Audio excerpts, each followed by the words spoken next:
여러분 오늘 하루 많이 웃으셨습니까? 오늘 아마 저녁 예배 오시는 분들은 아마 제목을 좀 미리 보고 오신 분도 계실 텐데 아마 무슨 내용일까 궁금해 하신 분도 계셨을 거고 또 대략 본문 읽어보신 분들은 예측하고 오신 분들도 있을 텐데요. 제가 여기서 보니까 표정을 읽을 수가 없어요. 마스크를 다 쓰고 계셔서. 그런데 이제 코로나 때문에 좀 살기 힘든 세상이 참 일상이 사라진 지 오래되었는데요. 그뿐 아니라 우리 삶에는 살아가다 보면 어려운 일들이 많이 생겨요. 특별히 우리에게 찾아오는 이유를 알 수 없는 그런 일들도 참 많고요. 해결되지 않는 문제들이 그런 가득한 현실을 보면은 웃을 일이 참 없다는 생각이 먼저 들게 됩니다. 웃을 일도 없고 또 우리 스스로가 웃을 여유도 없는 그런 삶을 살게 되는데요. 이처럼 세상이 참 살기 힘들지만 우리 그리스도인들은 그 가운데서도 웃을 수 있는 이유를 찾을 수 있어야 되겠습니다. 현실만 보면 그럴 수 없거든요. 방금 말씀드렸듯이 우리 상황들, 주변 상황들, 우리 현실을 보면 그럴 수 없지만 하나님의 약속을 바라보며 웃을 수 있는 여러분 되시길 간절히 바랍니다. 오늘 본문에는 아브라함의 아내 사라가 나오게 되는데요. 그 사라가 고백하길 하나님께서 나를 웃게 하신다고 고백을 하고 있습니다. 그래서 오늘 말씀을 통해서 여러분 모두가 웃게 하시는 그 하나님을 만날 수 있게 되기를 바랍니다. 창세기를 우리가 읽었는데요. 창세기에서 아브라함에 대한 기록은 12장부터 25장까지 굉장히 많은 분량을 차지하고 있습니다. 그 뒤로 이삭, 그리고 야곱, 그 다음에 요셉도 굉장히 많은 분량을 차지하고 있는데, 근데 이 긴 아브라함의 그런 기사, 그런 역사에 있어서 특별히 오늘 본문은 아브라함이 아닌 사라에게 집중하고 있는 그런 말씀인 것을 우리가 볼 수 있습니다. 하나님께서는 아브라함에게 아들을 주신다고 약속을 하셨는데요. 아브라함의 씨라고 해서 모두 다 하나님의 약속하신 그 아들은 아니었습니다. 우리가 잘 알듯이 이스마엘이 먼저 태어났지만 아들이지만 하나님께서는 이스마엘이 아니라 사라를 통해서 태어날 아들이 진짜 약속의 아들이라고 이제 말씀하신 거죠. 그렇기 때문에 이 아브라함의 약속이라는 것은요, 이 사라를 떼어놓고 생각할 수가 없습니다. 그만큼 하나님의 약속에서 이 사라가 차지하는 비중이 큰 거죠. 오늘 그 사라에게 하나님께서 어떻게 역사하셨는가 그것을 기록하고 있는데요. 오늘 1절 말씀을 다시 한번 보도록 하겠습니다. 1절에 보면 여호와께서 말씀하신 대로 사라를 돌보셨고 여호와께서 말씀하신 대로 사라에게 행하셨으므로 라고 기록하고 있습니다. 이 반복되는 표현이 있죠. 여호와께서 말씀하신 대로, 이 표현이 2번이나 반복되어 있습니다. 우리말로는 이렇게 우리 개역 개정 성경에서는 이게 똑같이 이렇게 번역되어 있지만 원어로 보면은 또 영어 성경 중에는 다르게 번역한 것들이 있어요. 그걸 보면 원래 이제 의미를 살려서 읽으면 이렇게 됩니다. 여호와께서 말씀하신 대로 사라를 돌보셨고 여호와께서 약속하신 대로 사라에게 행하셨으므로 라고 이제 이해를 하시면 되겠습니다. 하나님께서는 아브라함에게 사라를 통해서만 약속의 아들을 주실 것이라고 말씀하셨습니다. 그래서 그 말씀대로 이루실 것이기 때문에 하나님께서는 누구를 돌보셔야 되냐면 아브라함도 돌보시겠지만 사라도 돌보시는 것이죠. 그리고 실제로 사라를 돌보셨다라고 오늘 본문에 기록을 하고 있습니다. 여기서 돌보다라고 번역된 이 히브리어 원어는 그 의미는 방문하다, 또 찾아온다라는 의미가 있다고 하는데요. 즉 친히 하나님께서 찾아오셔서 만나주시고 이렇게 교제해 주시고 또 관여해 주시는, 돌보아 주시는 그런 하나님의 관심 그리고 돌봄을 표현하는 그런 단어라고 할 수 있습니다. 그래서 우리 여러분 기억하실지 모르겠는데 옛날 개역 한글 성경, 우리는 개역 개정판이지만 한글 개역 성경 이전의 번역판에서는 주로 이 권고하다라는 표현 기억하실지 모르겠어요. 그런 표현이 자주 나왔어요. 그래서 여기 표현도 사라를 권고하셨고라고 되어 있었거든요. 권고하다는 걸 이 사전을 찾아봤어요. 그 뜻이 여러 가지 이제 이해를 할 수 있겠지만, 관심을 가지고 보살피다, 혹은 관심을 가지고 돌보다, 이런 표현이 있다고, 이런 의미가 있다고 합니다. 즉, 하나님께서 돌보시는 것은 관심과 사랑을 가지고 이제 함께 하셨다, 그런 의미거든요. 그럼 어떻게 그렇게 돌보셨는가를 보면, 오늘 본문을 다 찾아가서 볼 수는 없겠지만, 우리가 잘 아는 아브라함이 거짓말한 사건들이 있잖아요, 그죠? 아브라함이 애굽에 내려갔을 때, 또 그랄 땅에 갔을 때 두 번이나 이제 자기 아내인 사라를 누이라고 속이는 그런 일이 있습니다. 그런 사건이 있죠. 왜 그렇게 하냐면, 자기 생명을 지키려고, 자기 목숨을 지키려고. 사라가 나이가 많은데도 왜 그렇게 이게 예쁘게 보였는지는 알 수 없지만, 그 나이 많은 사라가 너무 예쁘게 보여서 혹시 사라를 차지하려고 자기 아브라함을 죽이면 어떡할까 싶어서 자기 목숨 살려고 사라에게 거기 가면 내가 당신을 누이라고 할 테니까 그렇게 하자, 이렇게 약속을 한 거죠. 실제로 그렇게 거짓말을 했고, 아브라함은 자기 목숨 때문에 이렇게 거짓말을 해서라도 자기 목숨을 지키려고 했는데, 하나님께서는 사라를 철저하게 보호해 주셨다라는 것을 결과적으로 우리가 알 수 있습니다. 애굽 왕 바로 왕으로부터, 또 그랄 땅에 있는 아비멜렉 왕으로부터 하나님께서는 절대 사라에게 손을 못 대도록 역사하셔서 찾아가셔서 이제 만나주시고 그렇게 지켜주신 거죠. 사라를 통해서 아브라함의 아들을 낳지 못할 일이 없도록 하나님께서는 철저하게 보호해 주시고 돌보아 주신 것을 우리가 알 수가 있습니다. 그래서 아브라함이 100세가 되고 또 사라가 90세가 될 때까지 25년 동안이나 하나님께서는 사라를 돌보아 주셨다는 것을 우리가 성경을 통해서 알 수가 있습니다. 즉, 말씀하신 대로 내가 사라를 통해서 너에게 아들을 줄 거야 라고 말씀하신 대로 돌보아 주신 것이고요. 또 결국에는 약속하신 대로 사라에게 행하셨습니다. 뭘 행하셨냐면 아들을 주신 거죠. 그러니까 오늘 본문은 그 장면이에요. 아들을 주신 그 장면을 기록하고 있습니다. 이런 과정을 보면요, 우리가 아브라함의 믿음이 참 좋다고 지금 우리는 다 알고 있지만, 또 성경에서도 그렇게 표현을 하고 있지만, 하나님께서 아브라함의 믿음을 의롭게 보셨다고 해서 아브라함이 실수도 하지 않는 완벽한 인간이다, 이것은 아니거든요. 자기 목숨을 지키기 위해서 아내를 누이라고 속이는 그런 잔꾀를 부릴 정도로 연약한 인간이었습니다. 그러나 하나님께서 약속하셨기 때문에, 하나님께서 약속하시고 말씀하신 것을 이루시기 위해서 돌보시고 어떻게 하셨다고요? 또 그대로 행하셨다라고 오늘 사라가 고백도 하고 있지만 또 성경도 기록을 하고 있는 것입니다. 우리도 아브라함과 같거든요. 예수 그리스도를 믿음으로 우리가 구원을 다 받았어요. 이 자리에 있는 분들은 다 예수 믿고 구원받은 분들이지만, 우리가 죄를 짓지 않고 완벽하게 살아갈 수 있는 인간은 아니에요. 믿음의 사람들, 그리고 완벽한 믿음의 사람들이 다 된 것은 아닙니다. 그런 연약한 존재인 우리를 하나님께서는 약속하시고요, 그 약속을 이루시기까지 돌보실 줄 믿습니다. 이게 우리가 오늘 본문에 나온 사라를 통해서 우리가 우리 스스로를 돌아볼 수 있는 거예요. 그런 연약한 존재인 우리를 하나님께서는 약속을 이루시기까지 보호하실 줄, 또 돌보실 줄 믿습니다. 그래서 성화의 길, 우리가 예수님을 믿고 나서 구원받고 나서 거룩해져가는 성화의 길을 가는 것은 굉장히 험난한 길이거든요. 마치 철로역정에 나오는 그런 그리스도인이 가는 그 길처럼 굉장히 험난한 길이지만, 하나님께서는 결국에는 영화로운 상태까지 그곳까지 인도해 주시는 성도의 견인이라고 하는 그 길을 우리로 인도를 해 주실 것이에요. 그것이 바로 성경의 약속입니다. 여러분, 우리가 의지하는 하나님이 어떤 분이십니까? 하나님은 약속해놓고 팽개치시는 분이 아니에요. 그냥 내놓고 그냥 알아서 하도록 두시는 분이 아니시라는 거죠. 약속을 이루시기까지 어떻게 하신다고요? 돌보신다는 거예요. 우리를 돌보신다는 거예요. 또 우리에게는 그 믿음이 있어야 되는데요, 때로 어려운 상황이 찾아올 수 있습니다. 하지만 그 상황이 우리를 끝장내거나 멸망시키거나 그렇게 하지는 못한다는 거예요. 왜냐하면 하나님께서 돌보실 것이기 때문에 그렇습니다. 하나님께서 약속을 이루시기까지 우리를 보호하실 것이기 때문에 그렇습니다. 그래서 신실하신 하나님, 또 성실하신 하나님께서 우리와 함께 하실 줄 믿습니다.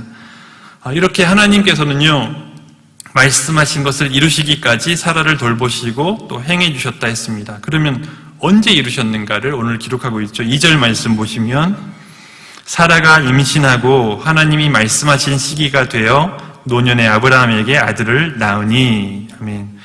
아브라함이 99세, 또 사라가 89세일 때 사라가 임신을 했습니다. 그리고 하나님께서 말씀하신 바로 그 시기가 되어서 아브라함이 100세일 때에 아들을 낳게 되었습니다. 하나님의 때는 정확하거든요.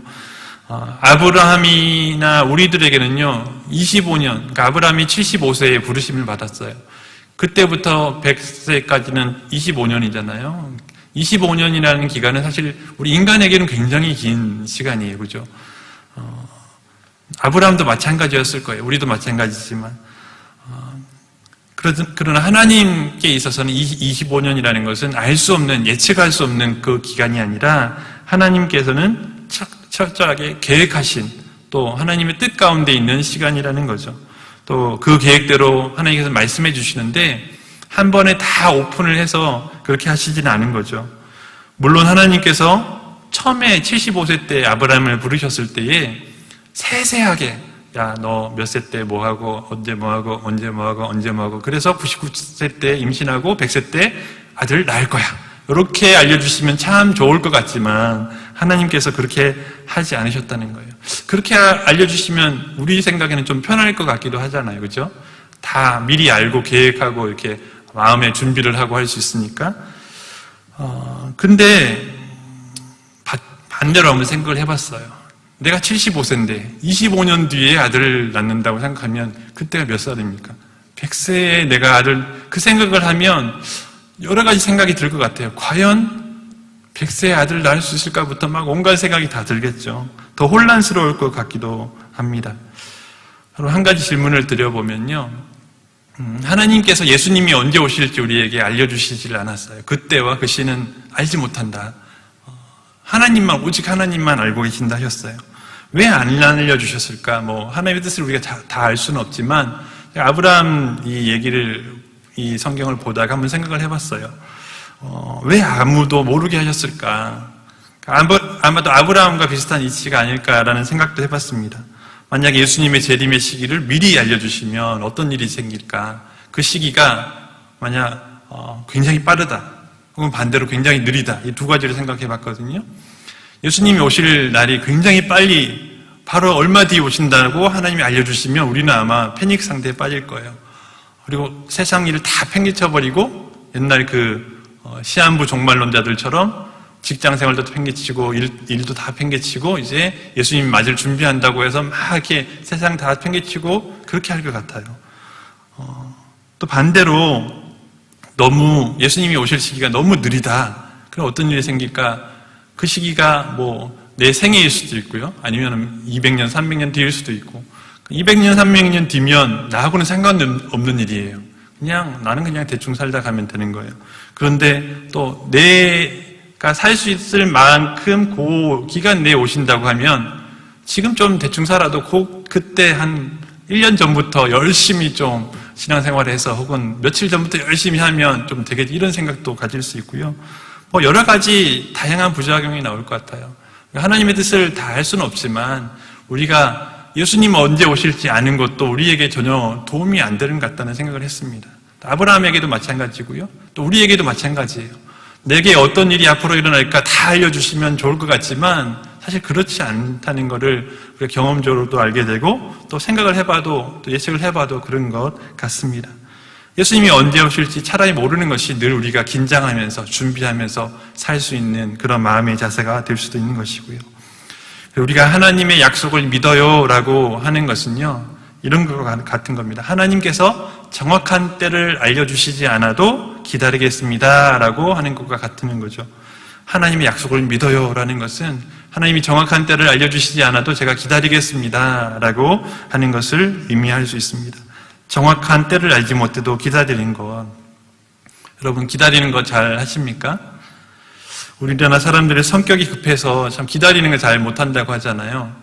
제가 얼마 전에 유튜브 보다가 이제 외국인들, 우리나라에 오래 산 외국인들이 이제 경험한 것들 많이 올리는데 그 중에 이제 한국에 와서 이 기다림과 관련된 거 빨리빨리와 관련된 외국인들이 놀란 일들을 몇 가지 올린 걸 봤는데, 여러분, 우리도 자주 경험하는 거예요. 요즘 이 코로나 때문에, 방역 때문에 엘리베이터 같은데, 여러분, 방역 필름 붙인 거 아시죠? 우리 교회로 붙어 있는데, 거기 어느 버튼 부분이 제일 너덜너덜해집니까? 닫힌 버튼이죠. 물론 1층도 그렇더라고요. 저도 20층 사는데, 무조건 1층 가려면 1층을 눌러야 되니까, 1층은 보통 다 이제 누르니까 어쩔 수 없다고 하는데, 닫힌 버튼은 얼마나 누르는지, 이렇게 일어나 있어요. 뜯어져 있는 것도 있고요. 참, 외국인들이 보고 많이 놀란다고 하고요. 또 지하철 같은 경우에도 요즘은 이제 지하철 탈 일이 저 같은 경우는 잘 없었는데, 옛날에 대학생 때나 이럴 때 지하철 타면 굉장히 좀 장거리를 가려면 갈아타야 돼요. 그렇죠? 그러면, 처음에 갈 때는 이제 아무 생각 없이 가요. 그러다가 갈아타는 환승하는 곳이 굉장히 멀면 최대한 좀 가까운 곳으로 가서 하려고 이제 머릿속에 기억을 하는 거예요. 어느 위치에서 타고 내리면 그 다음에 막 뛰어가면 저기 딱 갈 수 있다. 근데 요즘은요, 너무 편리하게 스마트폰 앱에 이제 몇 번 승강장 바닥에 여러분 보시면은 번호가 다 붙여져 있어요. 몇 번 열차 칸에 몇 번째 문, 바닥에 붙어 있어서, 물론 여기는 긍정적인 그런 여러 가지 환자를 수송하거나 급하게 하거나 이럴 때 위해서 표시를 해놓는 것이지만, 환승하기 위해서 스마트폰 앱에 다 제일 빠른 길을 미리 다 알려줘서 요즘 그렇게 이용을 한다고 하더라고요. 우리는 조금이라도 느리면 참 견디기 어려워한다는 걸 알 수 있습니다. 좀 기다리고, 좀 돌아가고, 좀 천천히 가고 이렇게 할 수도 있는데, 전반적으로 우리나라 사람들이 참 그런 걸 잘 못하는 것 같아요. 이렇게 기다리는 것을 잘 못하는 우리들이 하나님의 때를 기다리려면 어떻게 해야 될까요? 오늘 말씀에서 무엇이 필요한지를 어느 정도 좀 알아볼 수 있는데 궁금하시죠? 근데 그 답을 찾아보기에 앞서서 있는 구절들을 몇 개 더 보고 그 다음 말씀을 보겠는데요. 아들을 낳은 아브라함과 사라가 어떻게 했는지 오늘 본문을 조금 더 살펴보겠습니다. 좀 전에 앞에 봤듯이 하나님께서는 약속하신 대로, 말씀하신 대로 돌보시고 이루시고 또 결국에는 아들을 낳게 하셨는데, 아브라함과 사라도요, 거기에 응답하는 그런 신자의 모습을 볼 수가 있습니다. 3절 말씀 보시면, 아브라함이 그에게 태어난 아들 곧 사라가 자기에게 낳은 아들을 이름하여 이삭이라 하였고 했습니다. 하나님께서는 오래전에, 수년 전에 이렇게 이미 이삭이라고 이름을 지어주셨어요. 그것이 100세의 약속대로 정말 이루어졌을 때에 그들은 하나님께서 오래전에 정해주신 그 이름대로 이삭이라고 이름을 지었습니다. 근데 문제는 이삭이라는 이름을 받았을 때 그때가 문제거든요. 아브라함과 사라가 이삭이라는 이름을 받았을 때 사건이 있어요. 그냥 아무 상관없이 나온 이름이 아니고요. 아브라함과 사라는 처음에 하나님의 약속의 말씀을 들었을 때에 아들을 주시겠다고 하는 약속의 말씀을 들었을 때 마음속으로 비웃었어요.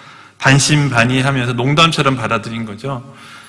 그때 하나님께서는 그 아들의 이름을 이삭이라고 하라고 하셨는데, 이삭이라는 이름의 뜻이 뭐냐면 웃음이라는 뜻이에요. 웃음. 그러니까 아브라함과 사라의 비웃음을 생각나게 하는 이름이 바로 이삭이거든요. 한번 찾아봤어요. 두 사람이 어떻게 비웃었는가. 좀 긴 구절이라서 제가 읽어볼 텐데 화면 보시면서 한번 보시기 바랍니다. 먼저 아브라함의 비웃음, 창세기 17장 15절에서 19절입니다. 하나님이 또 아브라함에게 이르시되 내 아내 사레는 이름을 사레라 하지 말고 사라라 하라. 내가 그에게 복을 주어 그가 내게 아들을 낳아주게 하며 내가 그에게 복을 주어 그를 여러 민족의 어머니가 되게 하리니 민족의 여러 왕이 그에게서 나리라. 아브라함이 엎드려 웃으며 마음속으로 이르되 100세 된 사람이 어찌 자식을 낳을까? 사라는 90세니 어찌 출산하리요? 하고 아브라함이 이에 하나님께 아뢰되 이스마엘이나 하나님 앞에 살기를 원하나이다. 하나님이 이르시되 아니라 내 아내 사라가 내게 아들을 낳으리니 너는 그 이름을 이삭이라 하라. 내가 그와 내 언약을 세우리니 그의 후손에게 영원한 언약이 되리라. 아멘. 여기 보면 아브라함이 속으로 비웃었어요. 엎드려서 마음속으로 웃었다 했습니다. 사라도 그랬는데요. 창세기 18장 12절에서 14절입니다. 사라가 속으로 웃고 이르되 내가 노쇠하였고 내 주인도 늙었으니 내게 무슨 즐거움이 있으리요. 여호와께서 아브라함에게 이르시되 사라가 왜 웃으며 이르기를 내가 늙었거늘 어떻게 아들을 낳으리요 하느냐. 여호와께서 능하지 못한 일이 있겠느냐. 기한이 이를 때에 내가 내게로 돌아오리니 사라에게 아들이 있으리라. 아멘. 그때까지만 하더라도요, 그들에게 이삭이라는 이름은 어떻게 우리 같은 노인네들한테 아들을 주실 수 있냐, 우리가 어떻게 아들을 낳을 수 있어? 라고 하는 그런 농담처럼 웃게 만드는 그런 이름이었을지도 모릅니다.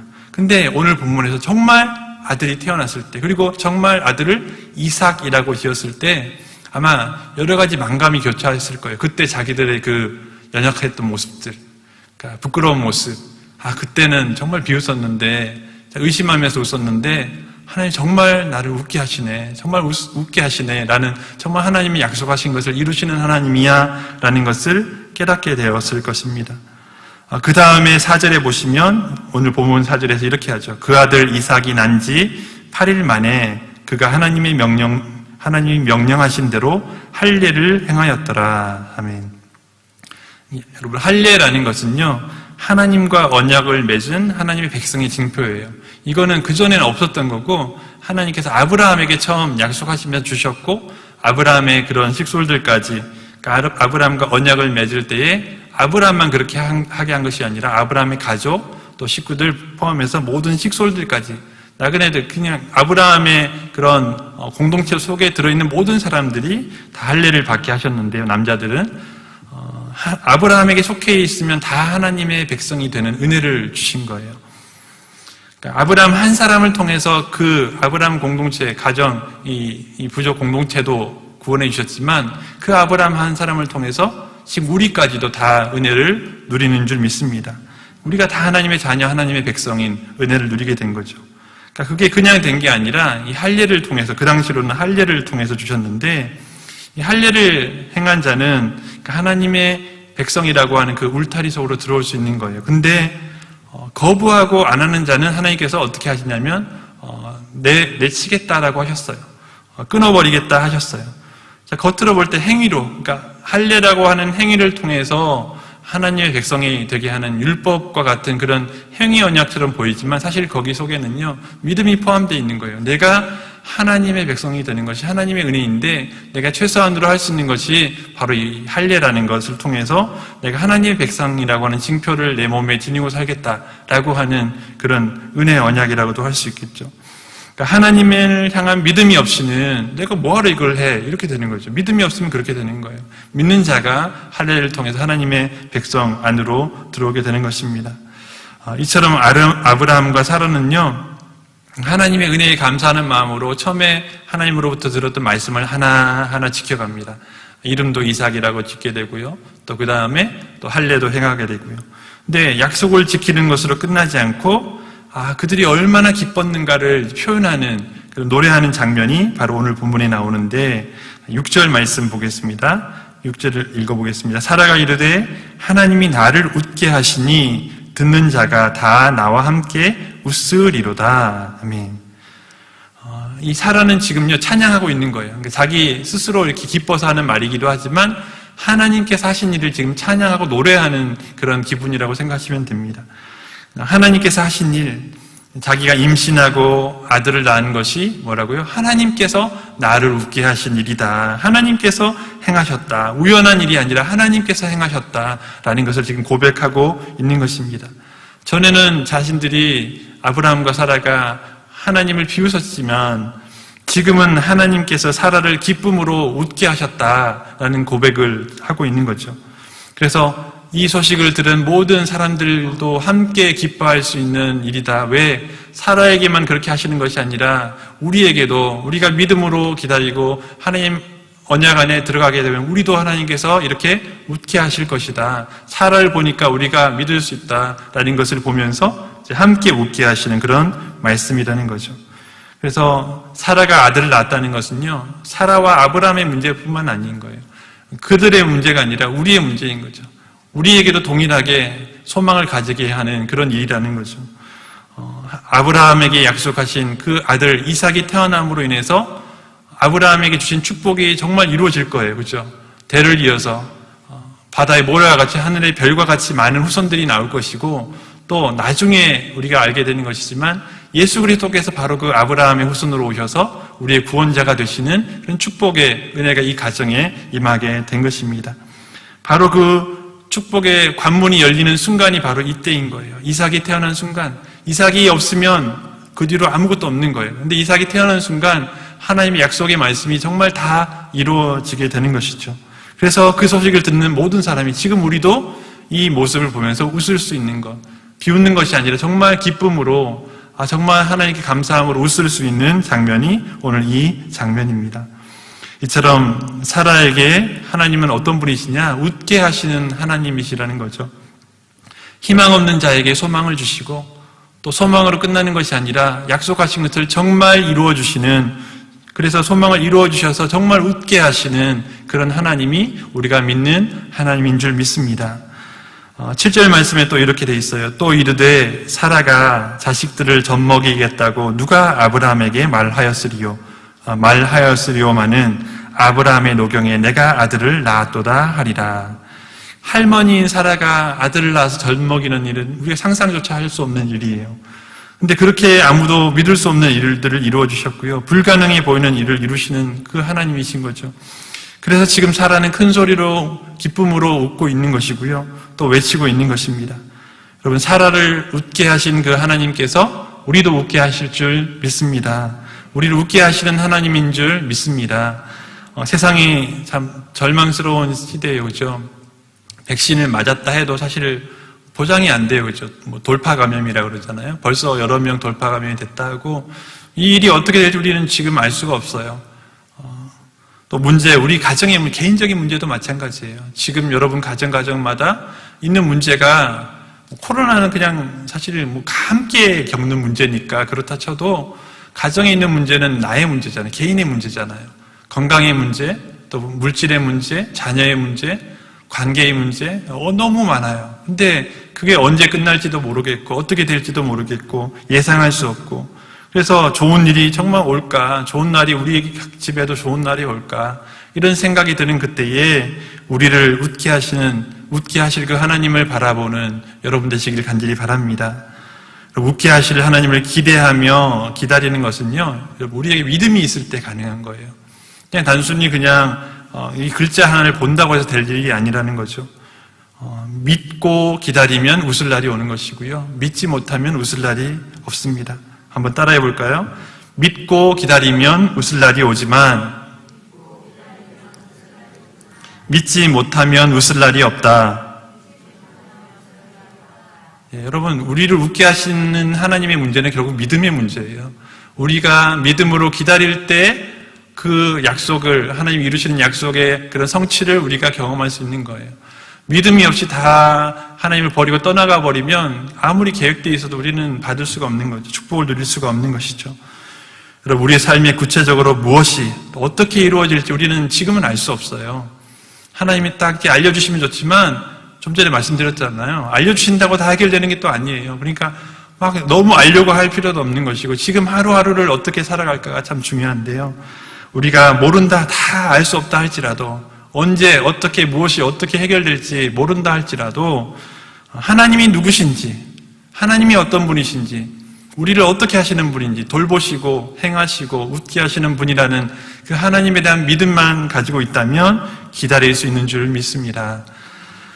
창세기에는요, 아브라함과 사라에 대해서 좀 연약한 부분도 표현을 하고 있어요. 방금 읽었듯이 비웃었던 사건들도 기록을 하고 있지만 그것은 일시적인 것이었고요. 처음에는 비웃고 좀 의심하고 그랬지만 나중에 가면서 아브라함과 사라의 믿음이 더욱더 단단해졌거든요. 그들의 믿음은 하나님께서 인정하신 믿음이에요. 우리가 방금 아브라함도 비웃었고 사라도 비웃었으니까 똑같네 이렇게 생각할 정도는 아니라는 거죠. 굉장히 믿음의 조상이었고 우리에게 믿음의 모범이 될 만한 분들이었는데, 로마서에서 이렇게 표현되어 있습니다. 그리고 또 히브리서에도 표현되어 있는데 잠깐 읽어보겠습니다. 로마서 4장 18절에서 22절 제가 읽겠습니다. 아브라함이 바랄 수 없는 중에 바라고 믿었으니 이는 내 후손이 이 같으리라 하신 말씀대로 많은 민족의 조상이 되게 하려 하심이라. 그가 백세나 되어 자기의 몸이 죽은 것 같고 사라의 태가 죽은 것 같음을 알고도 믿음이 약하여지지 아니하고 믿음이 없어 하나님의 약속을 의심하지 않고 믿음으로 견고하여져서 하나님께 영광을 돌리며 약속하신 그것을 또한 능히 이루실 줄을 확신하였으니 그러므로 그것이 그에게 의로 여겨졌느니라. 아멘. 한 절 더요. 히브리서 11장 11절. 믿음으로 사라 자신도 나이가 많아 단산하였으나 잉태할 수 있는 힘을 얻었으니 이는 약속하신 이를 미쁘신 줄 알았습니다. 아멘. 여러분, 아브라함은요, 믿음이 약해지지 않고 의심하지 않고 믿음이 견고해져 가서 약속하신 것을 능히 이루실 것을 확신하는 믿음으로 살아갔어요. 그러니까 창세기에는 다 기록되어 있지 않죠. 창세기에는 사건 위주로 기록이 되어 있으니까요. 그런데 신약에서는 그 사건을 성령께서 해석하게 하시고 또 바울을 통해서 또 히브리스 저자를 통해서 해석하게 하셔서 또 깨닫게 하셔서 이렇게 우리에게 해석을 해주고 있는 거예요. 그러니까 아브라함의 믿음이 어떤 건가? 사라의 믿음이 어떤 건가?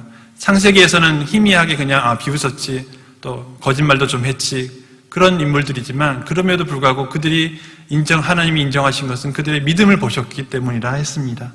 사라도 마찬가지예요.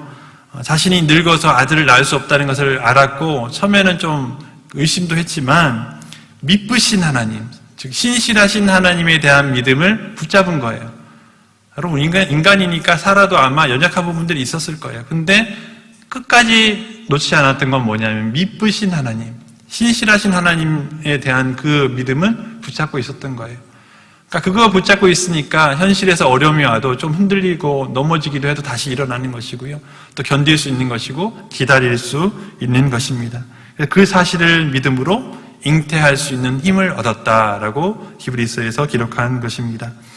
여러분, 우리에게 약속하신 하나님은 신실하신 하나님입니다. 여러분 믿으십니까? 신실하신 하나님, 미쁘신 하나님. 그러니까 우리에게 약속하신 것은 어떻게 해서든 지키시고 이루시는 하나님. 오늘 본문에서 약속하신 것을 이루신다라고 할 때 그 약속이라는 것은 하나님 말씀하신 대로를 제가 아까 번역할 때 약속하신 대로라고 했잖아요. 그러니까 말씀하신 대로나 약속하신 대로, 이게 무슨 뜻이냐면요, 사람이 말을 할 때는 지킬 수 있는 가능성이나 이런 힘이 조금 있을 수 있지만 완벽하진 않아요. 근데 하나님의 말씀은요, 약속하시는 그 하나님의 말씀은 말씀하신 순간, 선포하시는 순간 그대로 이루어지는 말씀인 거예요. 그래서 하나님의 말씀, 하나님의 약속은 그 신실하신 하나님이기 때문에, 미쁘신 하나님이시기 때문에 말씀하신 대로 우리가 그대로 받으면 되는 거죠. 믿음으로 받으면 되는 것입니다. 신실하신 하나님을 붙잡고 견고하게 서 있을 때에 오늘 본문에는 웃게 하시는 하나님을 그때 경험하게 되는 것입니다. 약속을 이루실 날까지 기다리고 인내하고 견딜 수 있는 줄 믿습니다. 말씀을 맺겠습니다. 우리를 웃게 하시는 하나님이라고 해서요, 웃을 일만 매일 주신다, 이게 아니에요. 여러분 오해하시면 안 돼요. 우리를 웃게 하시는 하나님, 그러니까 오늘도 내일도 이제 앞으로는 웃을 일만 잔뜩 주시는 하나님, 이런 뜻이 아니고요. 웃게 하시는 하나님을 언제 경험하느냐? 사라도 이삭을 낳고 나서 웃게 하시는 하나님이라고 고백을 한 거예요. 그러면 평상시에는 우리를 웃게 못하시는 하나님인가? 우리는 평상시에는 그러면 나중에 이루어질 때만 웃을 수 있는가? 또 그건 아니라는 거죠.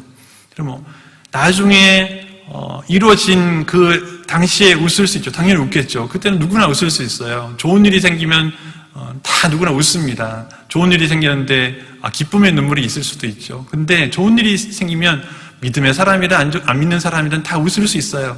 근데 더 중요한 건 뭐냐면 웃게 하시는 그 하나님을 믿음으로 붙잡음으로 또 신실하신 미쁘신 하나님을 붙잡음으로 지금도 웃을 수 있는 것.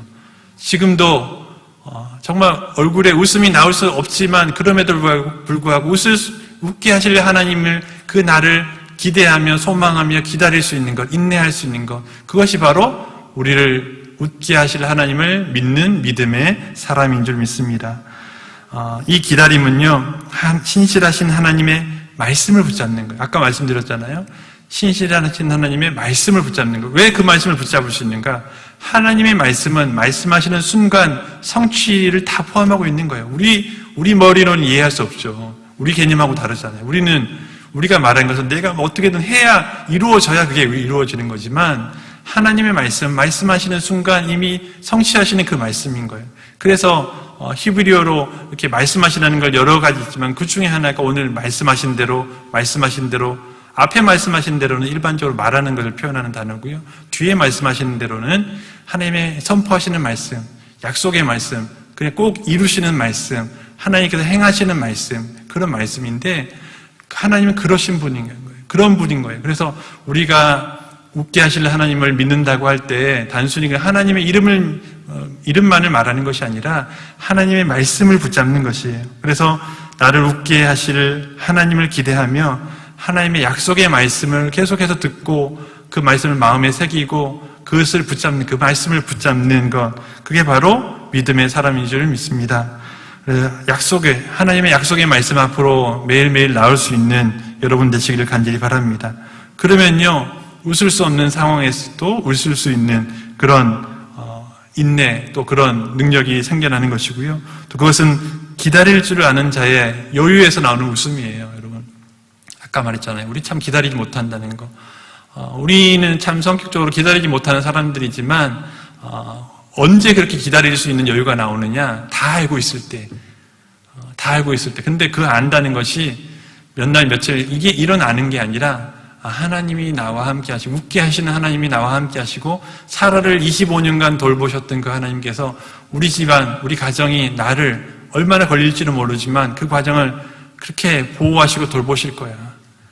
그 과정에는 사실 하나님이 하나하나 로봇처럼 움직이지는 않으시지만 적절한 때에, 필요한 때에 하나님께 우리에게 개입하셔서 우리의 문제를 해결해 주시기도 하고 우리의 길을 다른 곳으로 틀어주시기도 하고 좋은 방향으로 인도해 주시기도 하고 어떤 방향이든 하나님께서 그렇게 인도하시는 것입니다. 여러분, 다음 주일부터 3일 동안 있을 부흥사경에는 그 하나님께서 우리 각자에게 주신, 우리 인생에 주신 약속의 말씀을 듣는 날입니다. 우리에게 주신 권한의 의미가 뭘까? 여러분, 말씀을 붙잡고 믿는 거예요. 그냥 믿습니다가 아니라 하나님의 말씀을 들을 때 그 가운데서 믿음이 생기고 그 말씀을 근거로 믿는 거예요. 그렇기 때문에 말씀의 자리로 늘 나올 수 있는 여러분 되시길 간절히 바랍니다. 설령 우리가 고난 중에 있을지라도 고난을 통과하게 하셔서 결국에는 웃게 하실 그 하나님을 기대하면서 그런 신실하신 하나님을 믿음으로 나올 수 있는, 또 그런 하나님을 기대할 수 있는, 또 그런 하나님을 믿고 기도할 수 있는 그런 여러분 되시기를 예수님의 이름으로 축원합니다. 기도하겠습니다.